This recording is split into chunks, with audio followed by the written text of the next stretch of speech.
नमस्कार दोस्तों, ये वीडियो मूवी विडोज गेम पर है। यह मूवी एक सत्य घटना पर आधारित है। मूवी के स्टार्टिंग में दिखाया जाता है कि पार्किंग एरिया में लाश देखकर कुछ लोग चिल्ला रहे हैं। तभी वहां पुलिस भी आ जाती है। मरने वाले का नाम आर्थरो है और वो उसी बिल्डिंग में रहता था। वहां मौजूद ज्यादातर लोगों को लग रहा था कि ये हत्या कार चोरी से रिलेटेड हो सकती है, लेकिन पुलिस हेड ईवा कहती है कि कार चुराने वाला चोर इसे इतनी बार चाकू नहीं मारेगा, वो यहाँ इसे मारने ही आया था। तभी आर्थरो की बेबी माहे, जो एक नर्स है, अपने पति की ऐसी हालत देखकर रोने लगती है। वह पुलिस वालों को बताती है कि उसकी शादी को हुए अभी सिर्फ 1 साल ही हुआ है और वह अपने पति के साथ इसी बिल्डिंग में रहती थी। इसके अगले दृश्य में दिखाया जाता है कि माहे अपनी दोस्त सोनिया के साथ पुलिस स्टेशन आती है बयान देने के लिए। माही ईवा को बताती है कि घर का रेनोवेशन चल रहा था और उस दौरान आर्थरो का झगड़ा एक वर्कर के साथ हुआ था। पुलिस हेड ईवा कहती है कि हाँ, हम उससे भी पूछताछ करेंगे और उससे पूछती है कि जब मर्डर हुआ तब तुम कहाँ थी। इस पर माही जवाब देती है कि उसकी नाइट शिफ्ट थी और वो हॉस्पिटल में थी। ईवा सोनिया से भी पूछताछ करती है। वह कहती है कि आर्थरो एक रोका टोकी करने वाला और मारपीट करने वाला हस्बैंड था। जब भी माहे को पार्टी करनी रहती थी तो वह अपने पति से झूठ बोलती थी कि वह ओवरटाइम कर रही है। वह पुलिस को ये भी बताती है कि माहे की मुलाकात दानियल नामक लड़के से 3 महीने पहले एक पार्टी में हुई थी और अब अक्सर दोनों में बातचीत होती है। पुलिस आर्थरो के दोस्तों से भी पूछताछ करती है। वे बताते हैं कि आर्थरो एक सीधा साधा आदमी था, लड़ाई झगड़े से तो कोसों दूर रहता था और काम खत्म होने के बाद सीधा घर जाता था। आर्थरो और माहे की चैट से पुलिस वालों को यह पता चलता है कि माहे ज्यादातर समय घर से बाहर ही रहती थी। आर्थरो को ये शिकायत थी कि वह उसके साथ बहुत कम समय व्यतीत करती है और यह भी पता चलता है कि आर्थरो ने उसे कभी मारा नहीं था, बल्कि माही ही उसे मारा करती थी। हॉस्पिटल में पूछताछ करने पे पता चलता है कि मर्डर वाले दिन माही हॉस्पिटल नहीं आई थी। इंस्पेक्टर ईवा एक बार फिर माही से मिलने उसके घर जाती है, क्योंकि अब माही को पता था कि सोनिया ने इंस्पेक्टर ईवा को दानियल के बारे में बता दिया है। तो वह जैसे ही इंस्पेक्टर ईवा को देखती है उसे तुरंत अपने रूम में ले जाती है और रोने धोने का नाटक करने लगती है और कहती है, मैंने बहुत बुरा किया है बेचारे आर्थरो के साथ। और इंस्पेक्टर ईवा से रिक्वेस्ट करती है कि आप डैनियल के बारे में किसी को भी मत बताना, क्योंकि मेरी फैमिली और आर्थरो की फैमिली एक ऑर्थोडॉक्स क्रिश्चियन समुदाय को बिलोंग करती है। पिछले साल जब आर्थरो ने मुझे मेरे एक्स बॉयफ्रेंड एंड्रे के साथ पकड़ा था तो घर में बहुत तमाशा हुआ था। और बताती है कि दानियल को ये पता नहीं है कि मैं शादीशुदा हूँ और मेरे पति का मर्डर हो चुका है। यह सब सुन ईवा का शक और गहरा हो जाता है कि माही ने ही अपने पति को मरवाया है। फर्दर इन्वेस्टिगेशन करने के लिए पुलिस माही का फोन टैप करती है। यहाँ पुलिस को पता चलता है कि माही का अफेयर 3 लड़कों के साथ चल रहा है। दानियल, उसका एक्स बॉयफ्रेंड एंड्रे और उसके हॉस्पिटल में काम करने वाला मेल नर्स इलियास। और उन्हें यह भी पता चलता है कि दानियल को सचमुच मालूम नहीं था कि माहे शादीशुदा है। माहे फोन करके खुद उसे बताती है कि वह शादीशुदा है और उसके पति का मर्डर हो चुका है।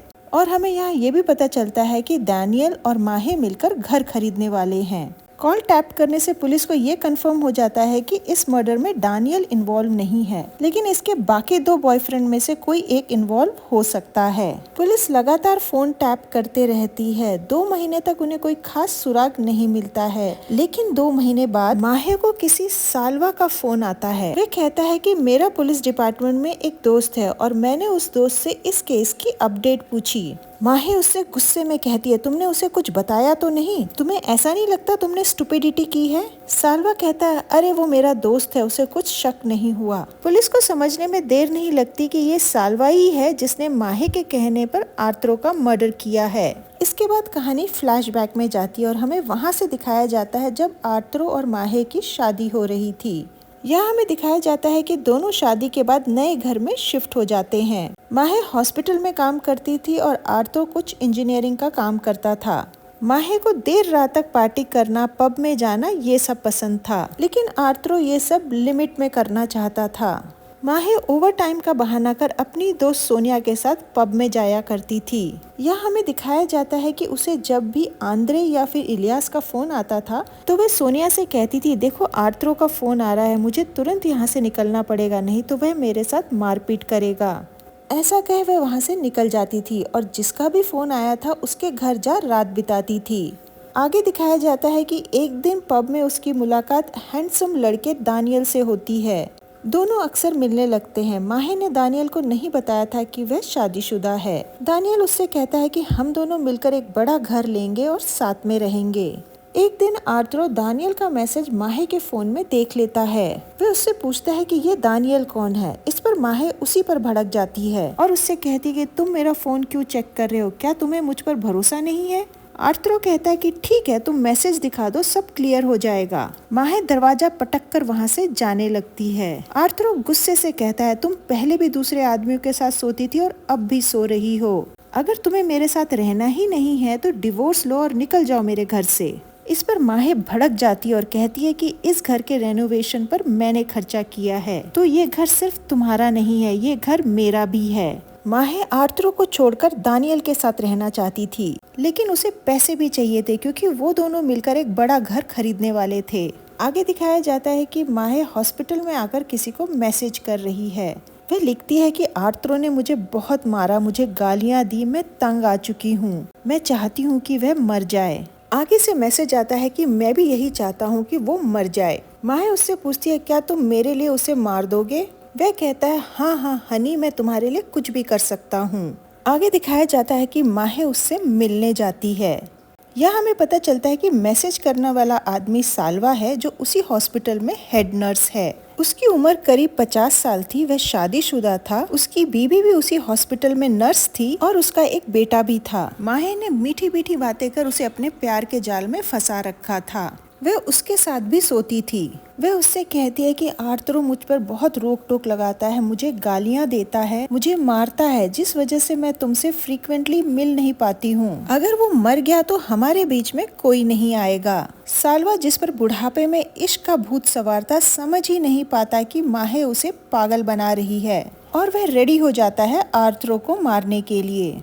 माहे उसे अपने बिल्डिंग के पार्किंग के गेट की चाबी दे देती है और उससे कहती है करीब सुबह 7:30 बजे आर्थरो ऑफिस जाने के लिए नीचे आएगा। उस वक्त नीचे कोई नहीं रहता है, तुम पहले से ही वहाँ रहना और जैसे ही आर्थरो नीचे आएगा तुम उसी वक्त उसका मर्डर कर देना और जब काम हो जाए तो अपने फोन का डीपी चेंज कर देना, मैं समझ जाऊंगी। साल्वा वैसा ही करता है। मर्डर करने के बाद फोन का डीपी चेंज कर देता है।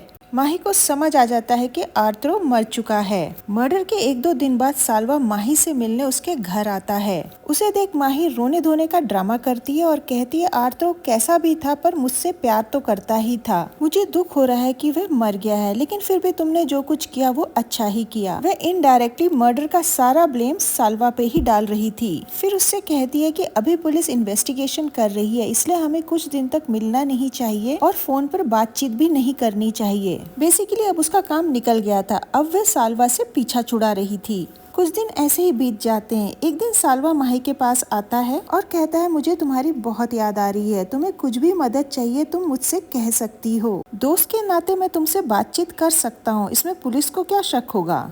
इस पर वह कहती है कि मुझे आर्थरो की पेंशन और इंश्योरेंस के कागजात बनाने में बहुत मुश्किल हो रही है, तुम मेरी उसमें मदद कर दो।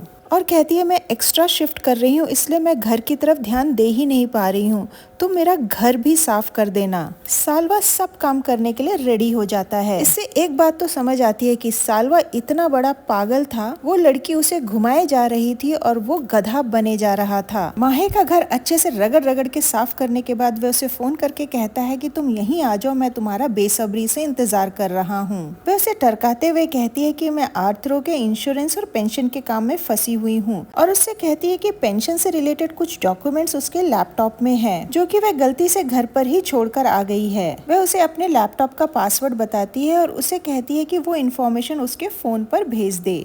यह हमें समझ में आता है कि माहे ने आर्थरो का मर्डर ही क्यों करवाया। वह उससे डिवोर्स भी ले सकती थी।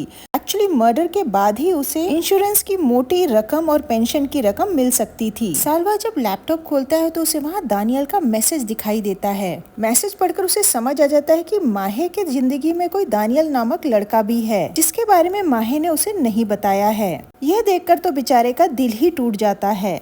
मैसेज पढ़ के उसे यह भी पता चलता है कि माहे इस लड़के के साथ इटली घूमने जाने वाली है। वे माहे को एक डिप्रेस सा मैसेज भेजता है। मैसेज पढ़ के माहे तुरंत इसे फोन करती है और उससे पूछती है तुम्हें क्या हो गया, तुम ऐसे क्यों बिहेव कर रहे हो। तब वह कहता है कि पुलिस में मेरा एक दोस्त है जिससे मेरी बात हुई है। ये वही कन्वर्सेशन था जो पुलिस सुन रही थी। साल्वा माहे से कहता है कि मेरे पुलिस दोस्त से मुझे पता चला है कि तुम दानियल नामक किसी आदमी के साथ इटली घूमने जाने वाली हो, और उससे पूछता है कि तुम्हारा दानियल के साथ अफेयर चल रहा है तो मेरे साथ क्या है। माहे कहती है तुम भी तो अपनी बीबी और बच्चों के साथ मजे से रहते हो। फिर उससे कहती है कि हम किसी रेस्टोरेंट में मिलकर फेस टू फेस बात करते हैं। पुलिस वाले कंफ्यूज हो रहे थे कि साल्वा का पुलिस में दोस्त कौन है, क्योंकि जितने लोग ये केस हैंडल कर रहे थे उनमें से कोई भी साल्वा को नहीं जानता था। दरअसल साल्वा झूठ बोल रहा था। वह माहे को ये नहीं बताना चाहता था कि उसने उसका पर्सनल मैसेज उसके लैपटॉप से पढ़ा है। माहे और साल्वा रेस्टोरेंट में मिलते हैं। माहे फिर से उसको पट्टी पढ़ाकर पटा लेती है। पुलिस भी चुपके से साल्वा की फोटोज क्लिक कर लेती है। ईवा ये सारे सबूत अपने सीनियर को दिखाती है और अरेस्ट वारंट की मांग करती है, लेकिन उन्हें अभी और कुछ सबूतों की जरूरत थी। खतरे से अनजान माहे दानियल के साथ नया घर खरीदने की प्लानिंग करने लगती है। इंस्पेक्टर ईवा एक चाल चलती है। वे आर्थरो के भाई को बोलती है कि कातिल के गर्दन तक उनके हाथ पहुंच चुके हैं और जल्दी ही वे उसका नाम बता देंगे। माहे आर्थरो के भाई के पास आकर कहती है कि वह कुछ इन्वेस्टमेंट करना चाहती है, इसलिए वह आर्थरो और अपना घर बेचना चाहती है। इस पे आर्थरो का भाई कहता है इतनी जल्दी भी क्या है, मेरे भाई को मरे अभी 4 महीना ही तो हुआ है, और कहता है कि इंस्पेक्टर ईवा को कातिल का पता लग चुका है, वे जल्दी ही उसे पकड़ लेंगे। ये सुन माहे घबरा जाती है। वे अपनी माँ को जाके बताती है कि हॉस्पिटल में एक आदमी है जो उस पे मरता है और उससे ऑब्सेस्ड है। उसी ने आर्थरो को मारा है ताकि वह मुझे पा सके। माहे बेखबर थी कि पुलिस ने इसके फोन को टैप करके इसके बारे में सब पता कर लिया है। ये इतनी चालाक लड़की थी, उसने अपनी माँ को इसलिए ऐसा कहा ताकि कल को अगर साल्वा पकड़ा गया तो वह यही बोलकर आराम से केस से बाहर हो जाएगी। माहे साल्वा को फोन करके बताती है कि पुलिस को पता चल चुका है कि कातिल कौन है और उसे बहुत डर लग रहा है। साल्वा कहता है कि तुम टेंशन मत लो, पुलिस अपना काम खत्म करने के लिए ऐसे ही किसी सीरियल किलर को पकड़कर उस पर ये इल्जाम थोप रही होगी। मेरा तो कोई क्रिमिनल रिकॉर्ड भी नहीं है और ना ही पुलिस ने मुझसे आकर कुछ पूछताछ की है। पुलिस वाले जो ये कन्वर्सेशन सुन रहे थे उन्हें भी साल्वा के ओवर कॉन्फिडेंस पे बड़ी हंसी आ रही थी। माहे कहती है भले मैं दानियल के साथ हूँ पर मैं तुमसे बहुत प्यार करती हूँ, मुझे तुम्हारी बहुत याद आती है। गधा साल्वा इसके प्यार में इतना पागल था कि अभी भी इसकी चालाकियाँ समझ नहीं पा रहा था और यह सुन फूलकर कुप्पा हो रहा था। अब पुलिस के पास काफी सबूत थे इन दोनों को अरेस्ट करने के लिए।